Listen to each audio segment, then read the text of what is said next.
I want to get back to our big story now, the killing of a 13-year-old boy in Chicago who may have been shot as many as 22 times. Imagine that, 22 times. Another example of the city's youth under siege. CNN analyst Roland Martin lives in Chicago and has been watching this crisis unfold there for the last several years. He's back along with community activist Victor Woods and Ron Holt, who, along with his wife Annette, who lost their son to violence, and we spoke to his wife just on the other side of this break, before the break. He is now in charge of Chicago's alternative policing program. Ron, thanks for joining us, calling us at the last minute here. We know that you and your wife are really passionate about this, and I asked your wife, are police doing enough? She said, absolutely, it's up to the community. There could always be more done, but it's up to the people in the community, as all of our guests made clear here, to take care of the problem as well. What do you think? Yeah, the police are doing their part, going above and beyond in the city of Chicago to bring offenders in custody. But as director of the Chicago Alternative Policing Strategy Office of the Chicago Police Department, our job is to bridge the community with efforts through the police department to help reduce crime and violence in that area. So the community has to step up. I'll give you a prime example with the shooting death of young Robert Freeman. I was with a community organizer yesterday, Kids Off the Block and Diane Latiker, and I said I have been able, through our flyering and canvassing of the area, to bring attention to giving information on who the offender possibly is.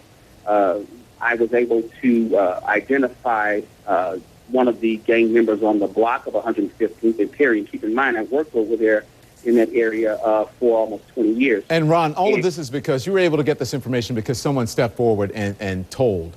No. Well, the thing of it is what I want to do, what I'm going to do, along with the community organization Kids Off the Block and other parents who have lost children, is we are going to approach some of the young men in that area and ask them to sit down with us.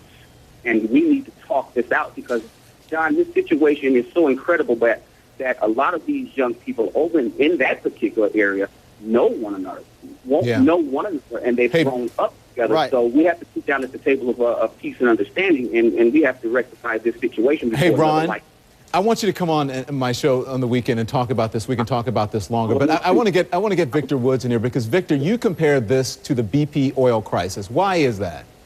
Yes, I did. Yeah, well, first of all, you know, with BP, the oil crisis, everybody came together because of that, because it affected everybody.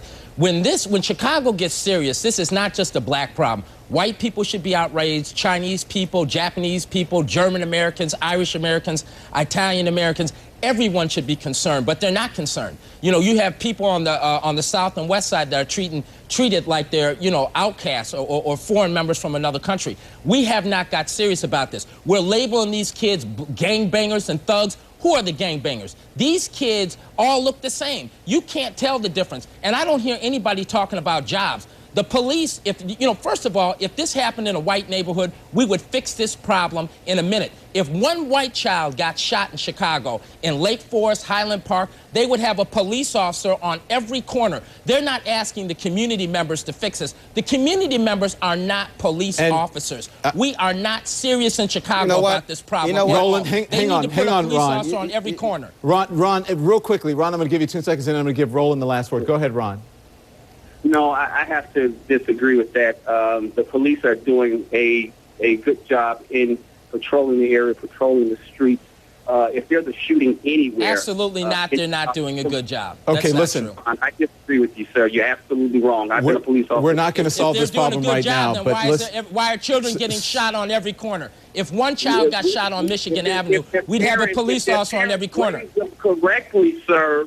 If their parents raise them correctly, let's get it right. If they we cannot. Half the parents are in prison. We cannot blame this on the parents. These children do not have jobs and they do not have hope. It starts at home, sir.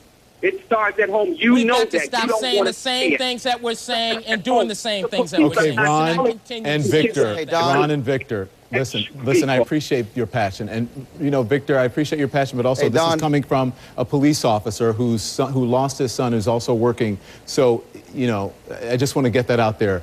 Roland. And I think that's awful. I think that's awful. Roland, Don, hey, Don, I'll give you the last Don, word. this Do you is- think it has anything to do with, if this happened in a white neighborhood, that anything would change? You know what? I don't give a damn about that conversation. And this is the problem. Every time this comes up, people say, well, this happened in a white neighborhood, this would happen. No. Here's the reality, Don, and that is these kids are dying. Sons and daughters are dying. Do the people who live there, their neighbors, their church members, their family members, are they willing to say enough is enough and we're going to create community policing organizations? We're going to patrol our own streets. We're going to write down license plate numbers. Why do people in the neighborhood have Victor, to let him wear make his more point. their own Let him sheets make to his point, streets, Victor. Roland?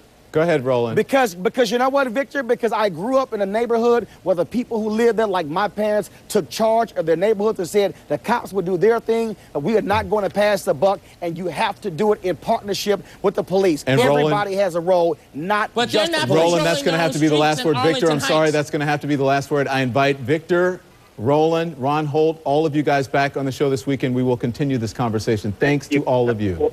Thanks, Don. Thank you very much.